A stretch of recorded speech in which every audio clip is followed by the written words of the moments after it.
జబర్దస్త్ సంబంధించిన ఆర్టిస్టులు కూడా తీసుకొస్తున్నారు, వాళ్ళు కూడా ఎంకరేజ్ చేస్తున్నారు. వాళ్ళు ఎంత అండి, వాళ్ళ ప్రాణం ఎంత?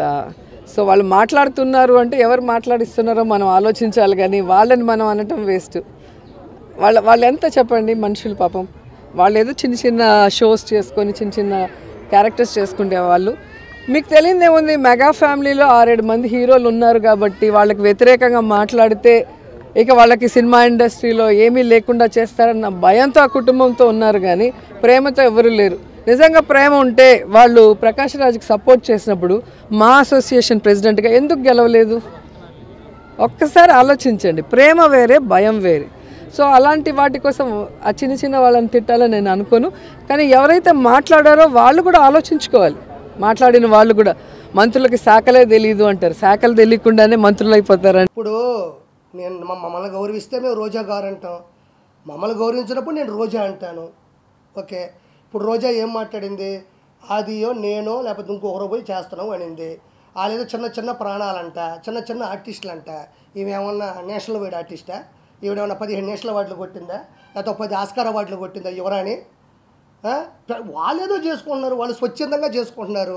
వాళ్ళ ఇష్టం అది. పవన్ కళ్యాణ్ గారి మీద ఇష్టం ఉంది, లేకపోతే టీడీపీ మీద ఇష్టం ఉంది, లేకపోతే మీరు చేసే అవినీతి మీద వ్యతిరేకత ఉంది. నువ్వేమన్నా నేషనల్ అవార్డు ఆర్టిస్టువా? నువ్వు 20 సినిమాలు ఏమన్నా ఆస్కార్ అవార్డులు కొట్టినావా? రెండోది, చిన్న చిన్న ఆర్టిస్టులు అంటున్నావే, నీకు దమ్ము ఉంటే గెటప్ సీన్ చేసే క్యారెక్టర్ నీ జీవితంలో ఒకటైనా చేయగలిగావా? ఇస్తే నువ్వు చేయగలవా? సుధీర్ ఉన్నాడు, కష్టపడ్డాడు, మ్యాజిక్ చేశాడు, వాడు చరిష్మాతో సినిమా హీరో అయినాడు, ఈరోజు అత్యద్భుతం, నీకన్నా 10 రెట్లు ఫాలోయింగ్ ఉంది, వాడితో నువ్వు పోటీ పడగలవా?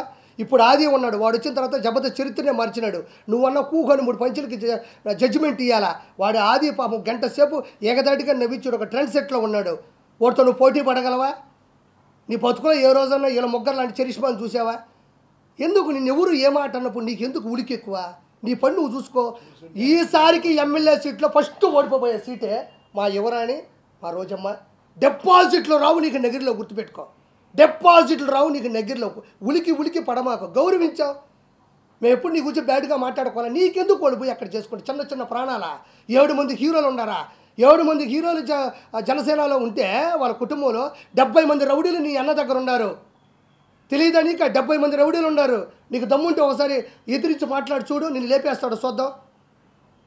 ప్రతిదాకా నీలాగా దిగజారిపోయి నీలాగా ఆడ ఇలా వెనక తిరుక్కుంటా బతుకుతా అనుకుంటున్నావేంది? వాళ్ళు స్వచ్ఛందంగా పడినారు, వాళ్ళు ఇష్టం ఉంటే ఉంటారు, లేకపోతే పోతారు. నోరు మూసుకొని నీ పబ్లిసిటీ నువ్వు చేసుకో.